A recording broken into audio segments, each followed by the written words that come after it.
تمام سننے اور دیکھنے والوں کو میرا سلام پہنچے۔ ہماری آج کی کہانی ایک عورت کی ہے جو کہتی ہے کہ میرا خاوند کسی وجہ سے ایک لمبی مدت کے لیے کہیں غائب ہو گیا۔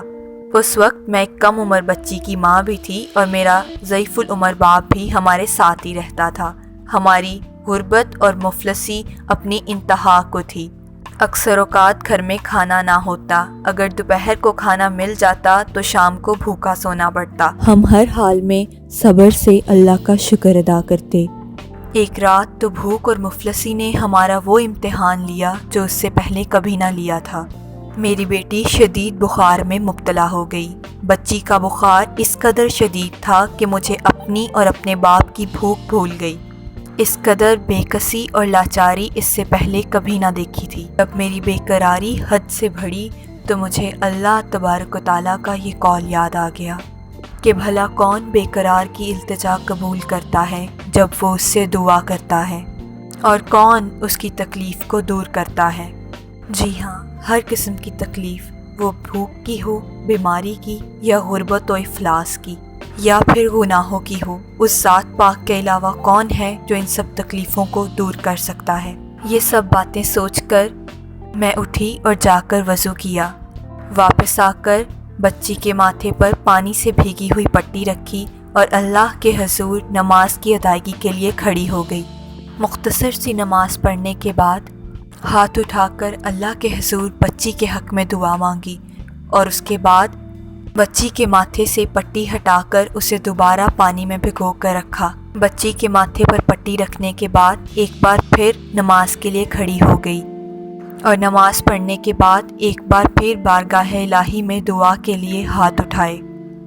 دعا سے فراغت کے بعد ایک بار پھر پانی سے بھگوئی ہوئی پٹی تبدیل کی اور پھر نماز کے لیے دوبارہ کھڑی ہو گئی، اور میں نے یہ عمل کئی بار دہرایا۔ جب میں یہ عمل بار بار دہرا رہی تھی تو کسی نے دروازہ کھٹکھٹایا۔ میں اور میرے والد حیران ہو گئے کہ بھلا رات کے اس پہر ہمارے گھر کون آ سکتا ہے۔ میرے والد نے پوچھا کہ دروازے پر کون ہے؟ سامنے سے جواب آیا، میں ڈاکٹر ہوں۔ میں اور میرے والد اس وقت ایک دوسرے کو حیرت سے دیکھ رہے تھے کہ بھلا ڈاکٹر کو کس نے بلا لیا۔ میرے والد نے جا کر دروازہ کھولا۔ ڈاکٹر نے آتے ہی پوچھا کہ مریضہ کدھر ہے؟ ہم نے سادگی سے بچی کی طرف اشارہ کر دیا۔ ڈاکٹر نے بچی کا اچھے سے معائنہ کیا اور کاغذ پر ایک نسخہ لکھ کر میرے ہاتھ میں تھماتے ہوئے بولا کہ لائیے میری فیس دیجیے، میں چلتا ہوں۔ میں نے آہستگی سے جواب دیا کہ ڈاکٹر صاحب، ہمارے پاس تو آپ کو دینے کے لیے کچھ بھی نہیں ہے، بلکہ ہمارے گھر میں تو کئی روز سے کھانے کے لیے کھانا بھی نہیں ہے۔ یہ جواب سنتے ہی غصے سے ڈاکٹر دھاڑتے ہوئے بولا کہ اگر مجھے دینے کے لیے کچھ نہیں ہے تو آدھی رات کو فون کر کے مجھے کیوں بلایا، مجھے اس طرح کیوں بے آرام کیا؟ ڈاکٹر کے منہ سے ٹیلی فون کا سن کر مجھے لگا کہ شاید ڈاکٹر غلطی سے ہمارے گھر آ گیا ہے۔